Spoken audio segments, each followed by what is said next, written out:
In this short video, I'm going to preview section 13.3. This is the new section that you'll be learning next week, the week of April 21st, and also you have exam that is due the next Sunday, which is April 27th by 11:59.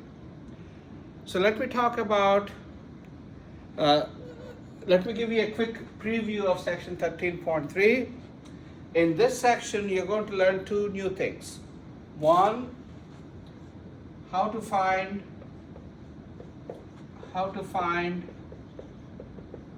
higher order derivatives.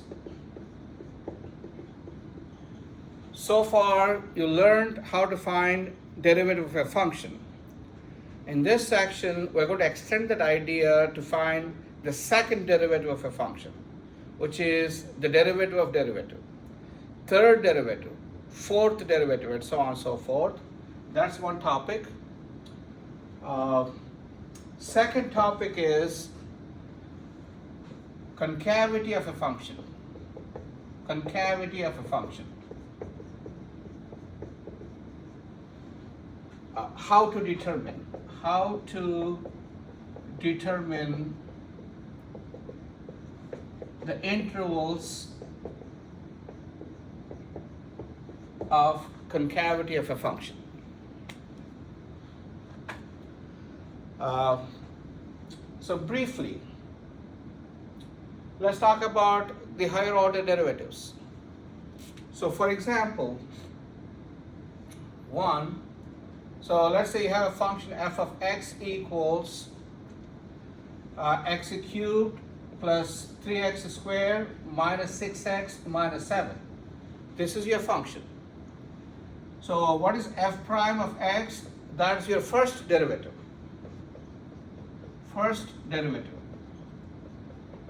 So we know how to do that. That's 3x squared plus 6x minus 6. Derivative constant is 0. Now the second derivative, denoted by f double prime of x, also known as second derivative, which is simply you take the derivative of this first derivative. So you got to differentiate one more time. So if you differentiate one more time, you're going to get 6x plus 6. That's the second derivative of the function. You can continue like this. Compute the third derivative. This is called the third. How do I compute the third derivative? Again, you compute the first derivative of the second derivative, or you go back to the original function, differentiate 3 times. If you do that, you're going to get 6. You can continue this pattern, fourth derivative. So here's the thing. Starting from 4, instead of writing primes like this, we put 4 in parentheses. That indicates it's not the fourth power, it's the fourth derivative. That means you go back to the third and compute one more derivative. What's the derivative of 6? You get 0. And this can be done for any function. And by the way, it's a polynomial. Eventually, it will be 0 at some point, and that point onward, everything will be 0. All the derivatives will be 0. You're going to learn that. These are called higher order derivatives. The second thing is you're going to learn about concavity of a function. In a nutshell, if you have a graph which goes like this, graph of a function, and if you look at this point, up to this point, it's bending downwards. Again, starting from this point to that point, still it bends downward. Here it bends upward. Here it bends upward. There it bends upward, and so on and so forth. If a function is bending downwards like this, it's called concave down. If it's bending upward like that, it is called concave up. Concave down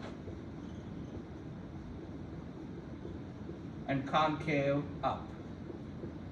So our job is to find the intervals where the function is concave down, that means bending downwards, where it is concave up, bending upwards.